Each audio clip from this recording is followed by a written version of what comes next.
Welcome to Cheater Confessions. Let's get started with today's story.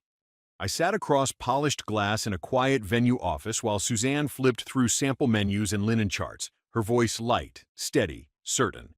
Sun spilled through tall windows, catching silver frames holding photos of smiling couples. The coordinator, Natalie Harper, explained final details about ceremony timing, lighting direction, entrance music, vendor arrival slots.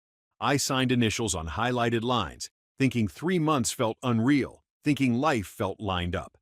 Suzanne's phone vibrated across polished surface. Her fingers froze, color drained from her face, breathing changed. She stood fast, said, "Washroom," then stepped out without meeting my eyes. Natalie kept talking, asking preferences, offering suggestions. I answered without hearing. Minutes stretched. Silence felt heavier than any question.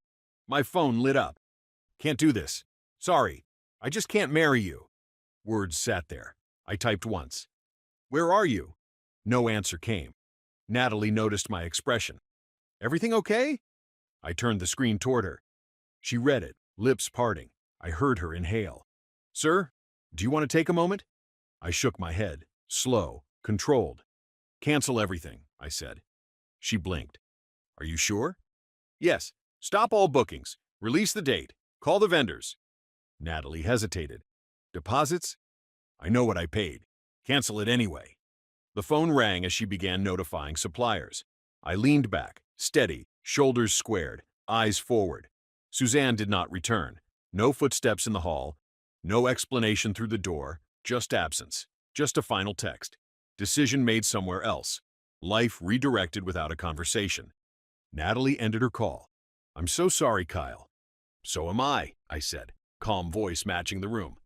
Then I stood, walked out alone, and left our wedding behind where it sat, on a desk covered in forms, numbers, plans, and a silence that felt permanent. I sat inside my car, engine off, phone in hand. No new message appeared. I tried again. One call, two, straight to voicemail. I sent one line, "Tell me you're safe." The screen showed red. Nothing followed. I drove home. Our apartment door opened to a familiar space, unchanged. Everything present except her. I checked the bedroom, the balcony, the kitchen. Silence answered each step. My phone stayed still. I called her brother. "Zach," I said, "where is Suzanne?" Long pause met my words. Breath on the line, strained. "Kyle, this is bad. Just tell me." "She went to see Larry." My jaw tightened. "Larry who?" "Larry Jensen. The one before you. He signed his divorce papers last week. She's been talking to him for months, off and on. I only found out today." "How long?" "From what I heard, half a year." The room felt smaller. "Where did she go?" "His place, near the old riverfront. She packed a bag earlier this morning." "I was with her all morning." "I know. I'm sorry, man. She didn't tell anyone the whole plan. Just left. She used my meeting for her exit." I think she needed a moment that felt final. A moment. At our venue, at our future table. I hung up without another word. I walked through each room once more, seeing her absence now instead of her things. I picked up her framed photo, turned it face down. I removed the ring box from the nightstand, placed it inside a drawer. My phone finally buzzed. Unknown number. I answered. "Hello?" Suzanne's voice cracked through the speaker. I didn't know how else to do it. "I'm not explaining anything," I said, keeping voice level. "You already decided." Silence followed, thin, shaking. I ended the call, blocked that number, then set the phone down. Calm stayed around me like armor. There would be no debate, no second chance, no late-night discussion. That meeting had been the conversation. Within an hour, messages from vendors filled her empty inbox instead of mine.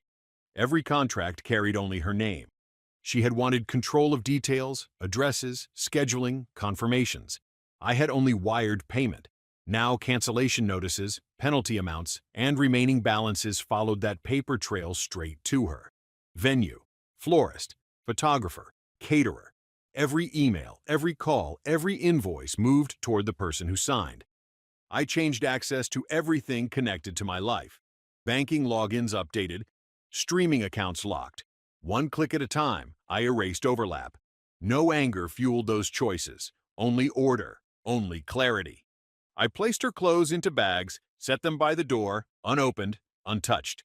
No ceremony attached to it. My phone stayed silent. No messages, no wedding reminders, no future plans. A blank screen felt peaceful.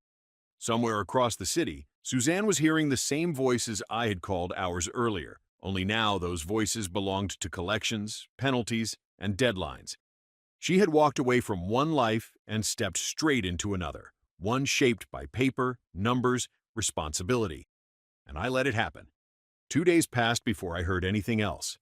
Not from her, others filled the silence for her. A mutual friend, Lena, sent a short message. "She's staying at Larry's. It's messy over there." I didn't ask for details. They arrived anyway. Larry lived in a narrow apartment near the river. No space for the future Suzanne had imagined. She had walked in expecting comfort, maybe romance, maybe the feeling of being chosen after waiting for his divorce to finalize. Instead, she stepped into a place already crowded with bills, unpacked boxes, and Larry's own quiet problems. By the third night, they were arguing. "You said you were ready," she told him. "I said I was finished with the divorce," he replied. "That doesn't mean I'm ready for this." This? I left everything. That wasn't my decision. Their voices carried through halls, through the floorboards, through text messages that floated back to me from people who loved drama more than truth. She expected to move in fully. He told her he didn't want someone living with him yet. She tried to explain weddings, vendors, money, panic. He told her he had nothing to do with those choices. "Figure it out, Suzanne," he finally said. "This can't all land on me." She left the place that night, walked out with a bag and no plan. She tried a friend's couch, another friend's spare room. People helped at first. Pity works for a short time. Then space runs out. Voices get tired. Meanwhile, the venue emailed her final totals. The florist tried calling 3 times. The photographer sent an invoice marked urgent. One vendor forwarded a message to me by mistake. I read the first line, "Miss Brown, your cancellation balance is," and deleted it. Not mine. Never was. By the end of the week, Suzanne had moved twice.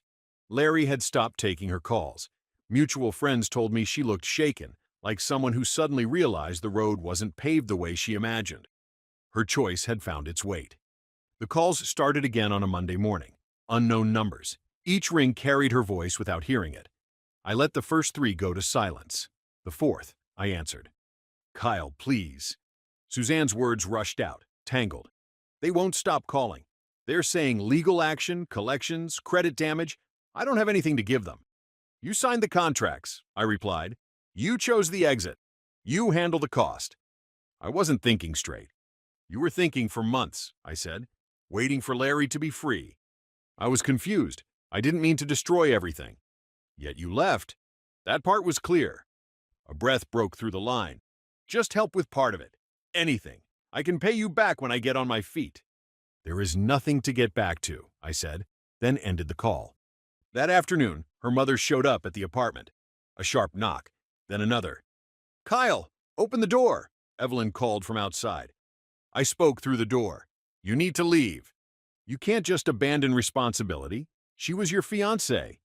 She ended that at the venue. The bills followed her decision. "She's under too much pressure. You could solve this with one payment." "And teach her nothing?" "You're being cold." "I'm being accurate." Evelyn's voice cracked. "She's living out of bags." She chose the road. I didn't push her onto it. There was a pause, then softer words. "She made a mistake." "No," I corrected. "She made a plan. The plan failed." Footsteps moved away after that. No apology came. Later that week, an envelope arrived stamped with a law firm's address, a formal demand for shared responsibility, half the remaining balances. I read every line, then walked it to my lawyer, Patrick Green. He skimmed the pages, looked up, and smiled once. "This won't hold. She is the only contracting party. Her choice triggered the losses. You owe nothing." "What if they push harder?" "Let them try." The letters stopped soon after. But the silence didn't last. Messages from her aunt, distant cousins, old friends, each different, all leading back to one idea: save her. I didn't. Suzanne ran out of places willing to listen. The friends who once offered couches now avoided her messages. The polite sympathy turned into clipped responses, then silence. Reality does not accept apologies as payment. The collection notices followed her everywhere. A certified letter arrived at the apartment she no longer lived in, forwarding address scrawled in shaky handwriting. Court dates scheduled, balances confirmed, interest added. Within weeks, her score dropped past recovery levels. No landlord would return her calls. No bank would consider her name. She settled into a narrow rented room owned by a man who didn't ask questions, because questions meant care, and care meant cost. Larry had already moved on. New city, new position, new girlfriend. A simple public photo confirmed it. Someone sent it to Suzanne. She watched the screen in disbelief, humiliated by how easy it had been for him to replace her. The man she had chosen over everything had not even looked back. That was when the breakdown began. Zach called me one evening. His tone carried no anger, only exhaustion. "She lost her job today," he said. "How?" I asked. "She kept missing shifts. Couldn't focus. Couldn't answer customers without crying. They let her go. That was her last stable thing." "I know." He sighed. "She finally admitted the whole truth. She thought Larry would fix her life. She thought leaving you was the brave thing. And now she understands bravery doesn't come from running." Silence sat between us. "She keeps saying your name," he added. "Like if she says it enough, you'll come back into her world." "That world closed," I replied. Not with anger, with decision. "I figured you'd say that." And I meant it. There was no satisfaction in her fall. Just a rough, unavoidable gravity doing what it always does when someone steps off a solid path. Days passed. Weeks shifted. Her name faded from conversation. Her existence moved to the background of a life I no longer lived. The storm she created had fully turned inward, and I stood on clear ground, watching it disappear from view without stepping closer. My evenings became structured. Early runs, clean meals, focused work. Stability returned through routine, not distraction. The apartment changed slowly. New sheets, different art, rearranged furniture. Her memory lost its grip as space filled with purpose. I boxed the last traces and donated everything that carried her imprint. No ceremony, just closure. I sold the ring to a quiet dealer across town and invested that return. Not into romance, into progress. Responsibility stood tall again. Support came from a smaller circle. Real friends, solid conversations, strong boundaries. I spoke plainly. They respected that clarity. Whispers ended. Stories settled. Truth surfaced. Anyone who doubted simply stepped back. No drama followed them out. Then I started dating. Slowly, intentionally. No promises offered. No masks worn. One woman, Elaine Porter, impressed me with honesty and independence. She asked direct questions. I gave direct answers. Mutual respect formed first, then interest. We met for walks, shared meals, studied silence without fear. Trust developed, measured and solid. Work improved as well. Promotions followed effort. Projects advanced. Money stabilized. My life became defended and valued. I did not feel hatred. I did not seek revenge. I used discipline instead. Calm replaced chaos. Strength replaced loss. Every morning reflected choice. Every night confirmed progress. The man who left the venue in silence had evolved into someone who understood power meant protection, clarity, and self-respect. It happened almost a full year after the venue meeting. I had just finished a client appointment near the courthouse downtown when I saw her sitting on the stone steps. Shoulders drawn in, hair pulled back without effort, a folder resting in her lap. She looked smaller than I remembered. Not physically, something inside her had collapsed. She noticed me at the same time. Surprise crossed her face, then fear, then something closer to relief. "Kyle," she called. I stopped a few steps away.